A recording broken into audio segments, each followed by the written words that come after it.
Yeah, I've actually been experimenting with more collaboration stuff recently. Actually, the last video I put on my channel was about doing this nice wavy stylistic grass that was three-dimensional but still like non-realistic rendering. And I didn't come up with that technique. There's a few people on my server that are interested in doing tutorials and have like techniques and a good understanding in mind, but they're just not like that keen on producing the content. So I said to this one person in particular, that goes by the username Feline Entity, like, look, you're really capable of making these resources, and you have a Gumroad. If you put it up there, I will do the tutorial for you, and this will be mutually beneficial, because you'll get downloads and some tips, and then I'll get more content for the channel.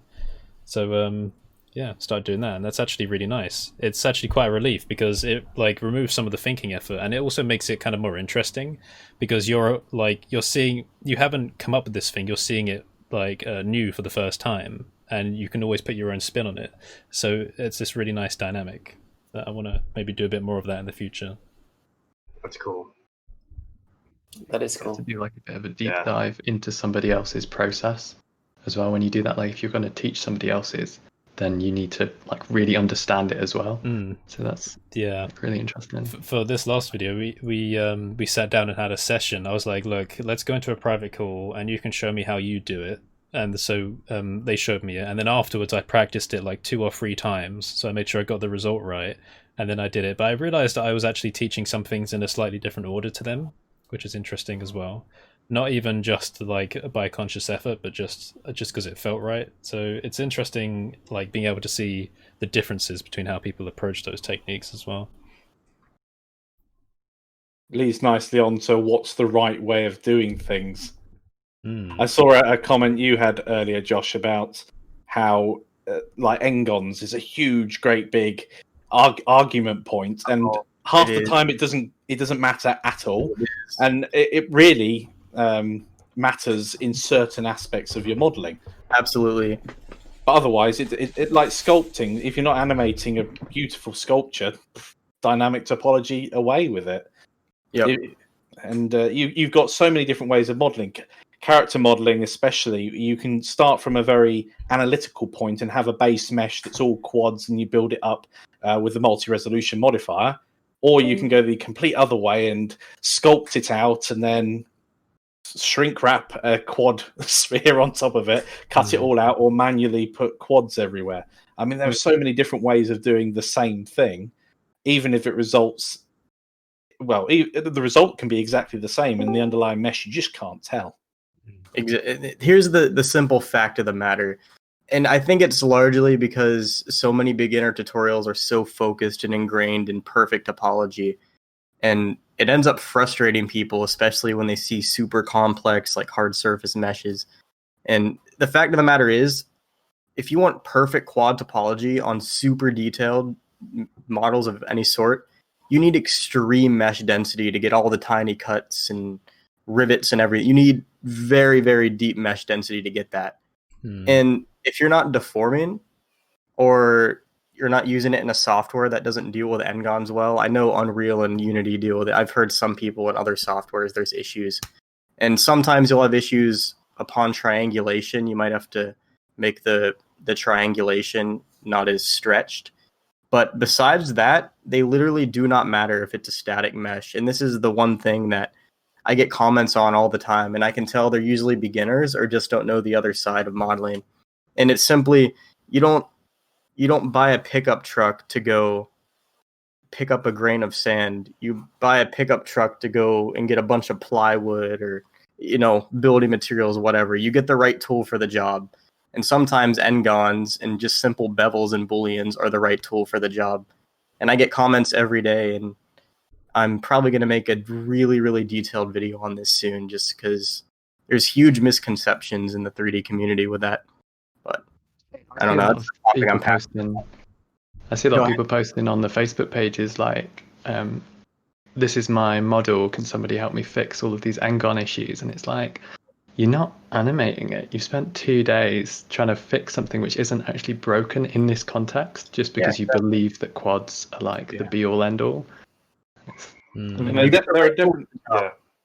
are definitely certain places where I would go over the top and make a quad mesh, and that was if I was applying for I don't know, Industrial Light and Magic or Pixar, you want a beautiful mesh there. But when I'm prototyping stuff, I don't care what the mesh looks like For underneath. rendering too, concept designs. I don't want. I want to iterate through a ton of ideas. I don't want to worry about whether or not there's a little artifact in the corner. I can fix that later if I pick that one iteration. You merge the vertex or move the location of your connections, and it's fixed. Yeah. I made a video on that, fixing artifacts. It got like 100,000 views, and everyone was like, "I love it." And I was so happy because it completely changed the mindset of people when it came to booleans. And that's what I'm trying to do a lot. There's too many people who are just so strict on the ways you do things. There's the right tool for the job for what all you guys do. Everyone does different things, and there's no right or wrong per se. All right, hold on. That's a really nice picture there, CG. I'm just gonna grab that. Okay. There we go. Tell me, should I smiling? Yeah. Do a good smile. Is it just you two? Nice, got it. Wait, does anybody disagree with this Ngon take? Is anybody here a purist? I used to be, but that's Used only to. because I came from Lightwave, and Lightwave up until like version 5 or 6 or 7 or something didn't allow you to use subds with Ngons at all. So you could never subdivide anything that wasn't like 3 or 4, and you wouldn't subdivide 3. But yeah, you had to basically model in quads, and if you're animating. And the way that the render breaks it out when it triangulates, you know, having nice, clean, dependable, predictable subdivision on your mesh is really great. But technology has really changed. It all triangulates anyway. So I don't care. Like Ngons now, it's like if you use Ngons, great. If you have Ngons in there, wonderful. As long as they tessellate properly in the render and they don't give you artifacts and flicker when you're rendering, and you don't have to animate the thing, and you don't need predictable mesh, then all right, use them. Who cares? Yeah, get the job done quicker. Get the job done. Like that's it. Like get the frames out, get the shot out. Yeah, and then and then worry about it. Like if you're building a pipeline and you're building a character and you need it to like animate in all different kind of ways, yeah, like use quads, only quads. But hard surface stuff, like it doesn't really matter. Like if you're not bending it, what does it really matter? Like and as long as it renders fine and it's not throwing an error and it's optimized, and it's who cares? I think that's the only time I've seen a big problem there. Imagine a big brick wall. If the actual geometry itself isn't planar, that's when you start to have an issue with that, where you start ending up with all these artifacts. But as you say, if the final render when you hit it, that's fine. Or the program you're taking it to, and it renders it, it's fine. Then it's fine. Yeah, if it tests well across the board and it works in different, do look dev. Just take it and do look dev on it, and you'll know. Matcap. You'll know. You'll know if there's normal issues. You'll know. You'll see it, and then you can fix it. But if it's not throwing you errors, and it doesn't really matter, and you've done proper look dev, and you've done, you've rendered it from every angle, and it works, then who cares? I was just going to say about triangulation. Something for people to keep in mind is that if you are exporting to a game engine or another piece of software that requires triangles, there's no single triangulation method. So you'll open it in one software and it'll look fine, and then you'll open it in another one and you might see a random face has been created between a high point of the mesh and another point, and like you can't select the face, it's just there, it's just like a rendering artifact, and you don't know why, because it's the same mesh data, but it just looks different here. That's because, especially if you're using Ngons, it depends how the algorithm is selecting points to draw faces between, because say you've got like an odd number of vertices. One triangulation method will figure out how to make it manifold, but another one won't. Maybe it's connected a vertex over here somewhere else, so now it has to like bridge a gap between these just to complete its cycle. So you'll end up with some artifacts appearing. So that's one thing to keep in mind, but that's for the context of if that software requires triangles. Exactly. It's usually a point order thing, and the way the normals face and sorting issues. There's a whole bunch. I mean, different software renders things differently. Different software handles point order differently. But usually, I think like FBX or different, the translation file systems usually do a pretty good job of that. So if you have to use Ngons, like use them. Don't be afraid of them. But if you can, obviously keep it clean. But like a lot of the hard surface stuff, probably don't need to worry about it too much. Yeah. Or just retopo at the end, and Yeah. there you go. Exactly. And spend some time retopoing. Honestly, with hard surface, it's booleans and bevels. Yeah. If you're using subsurf, it's usually first in the stack just to increase the mesh density from the get-go. So Yeah.